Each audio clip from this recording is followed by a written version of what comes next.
Hello student, today we are going to learn a new lesson, that is heat. This is a part 1 of the lesson. I will be explaining this lesson in two parts.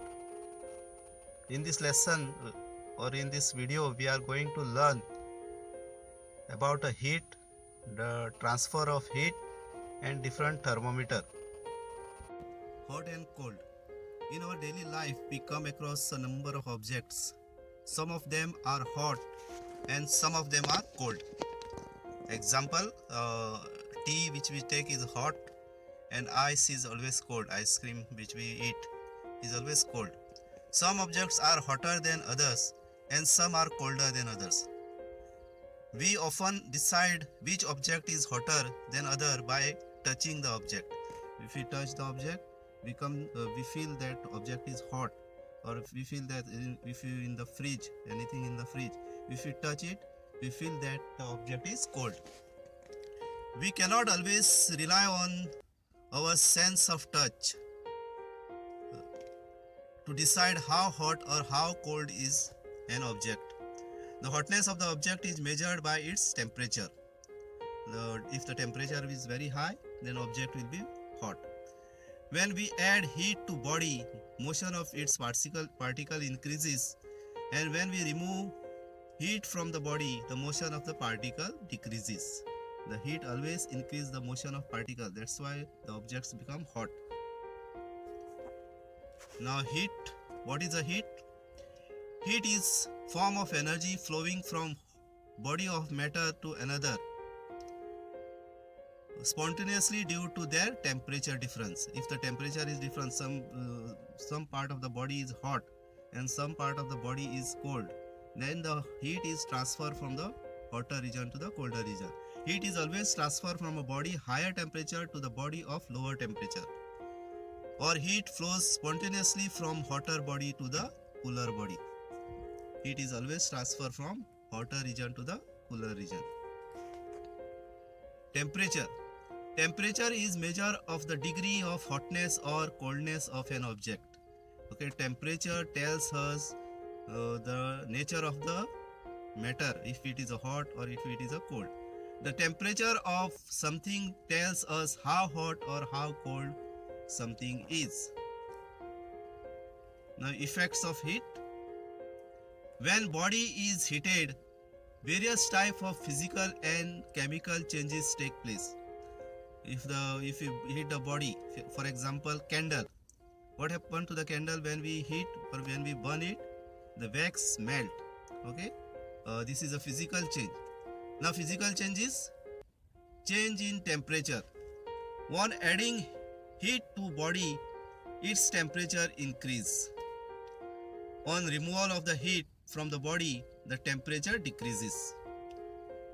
Now second one, change of state. On addition or removal of heat to or from the body, there is a change in the state of body. Example, change of ice to water or addition of heat, etc. When ice is removed and kept in an open place, it melts, no? That is an example. Okay, that means you add heat to the ice and the ice melt. Thermal expansion. The phenomenon of expansion of matter on heating is called thermal expansion. Sometimes metal, if we heat anything, it expands. Chemical changes. On heating reactant, many cases chemical change take place. I give an example of candle. Okay, that is an example of chemical change.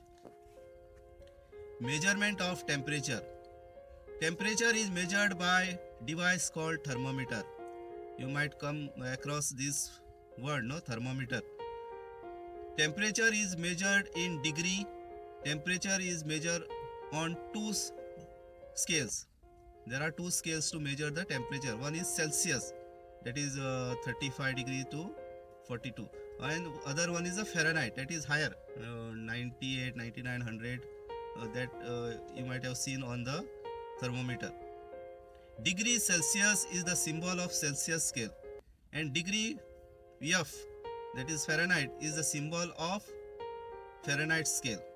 The Fahrenheit scale is the most popular in the United States, whereas the Celsius scale is most commonly used in Canada and many other countries. Now, what is a thermometer? Thermometer is an instrument that is used to measure temperature.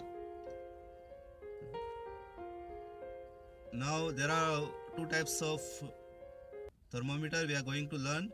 One is a clinical thermometer. The thermometer that measures the temperature of our body is called clinical thermometer. The thermometer we use, most of the people now have the thermometer in their home. Or if you visit any doctor, if you have fever, then doctor checks our body temperature, okay, by the help of clinical thermometer. Now here is a clinical thermometer is shown. There is a bulb and there is a ink. Okay, that ink is there on the thermometer so that the mercury will not fall. The mercury will totally not go down. That's why ink is always present. Then there is a bore where you can see the rays in the mercury. Construction of clinical thermometer. A clinical thermometer has a long narrow glass tube. It has a bulb at one end containing mercury. That bulb contains the mercury. It has a scale called a Celsius scale, marked in degrees Celsius. A clinical thermometer reads temperature from 35 degrees Celsius to 42 degrees Celsius, because human body temperature doesn't fall below 35. Below 35 means the body has no life, and it cannot go above 42. Above 42 means is a very high temperature and your blood will boil. The clinical thermometer has a small ink, that is the constrictions, and near the bulb of the prevent the mercury level from falling down. That's why ink is present in the clinical thermometer. The normal temperature of the human body is 37 degrees Celsius. This is a normal body temperature, 37 degrees Celsius. Okay, next one. Reading the clinical thermometer. How to read? Okay, wash the thermometer with a antiseptic solution or with a water.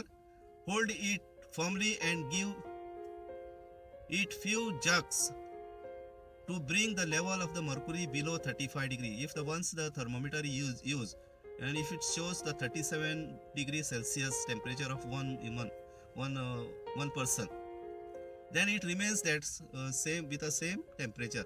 Then you have to give the some jerks, okay, shake it some, so that the temperature will come below 35 degrees Celsius. Okay, then place the bulb of the thermometer under your tongue. After 1 minute, take out the thermometer and note the reading. This will be your body temperature.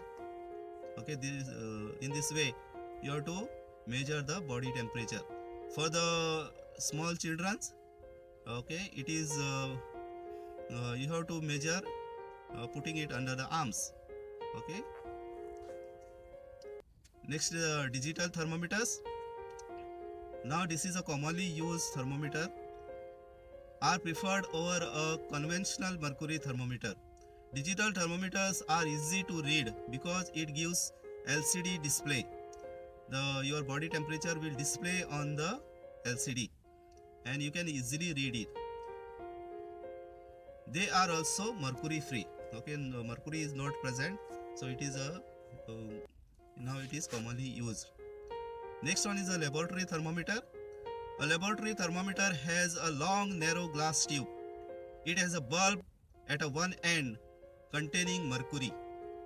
It has a scale marked in degrees Celsius.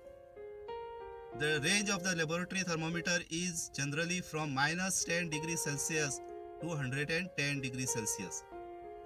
Minus 10 degrees, why? Because the ice freezing temperature is below 0 degree. So that's why this thermometer has minus 10 degrees Celsius is the lowest temperature, and it can measure up to 110 degrees Celsius. The boiling point of the water is 100 degrees Celsius. That also you can measure with laboratory thermometer. Measurement of the temperature with a laboratory thermometer. How to measure? Okay, take some tap water in a beaker. Dip the thermometer in the water so that the bulb of the thermometer does not touch the bottom of the sides of the beaker. Okay, you have to take care. The thermometer should not touch the bottom or side of the beaker because it might absorb the temperature of that beaker. Hold the thermometer vertically. The mercury level rises. Wait till the level of the mercury becomes steady. Okay, how hot is the water? Depend on that the mercury will raise and it will steady at a certain point. That is the temperature of that solution or that water. Note the level of mercury. This will be the temperature of the water. This way you have to measure the temperature with a laboratory thermometer. Okay, that's what student. In this part, second part, I will explain you the remaining lesson. Thank you very much.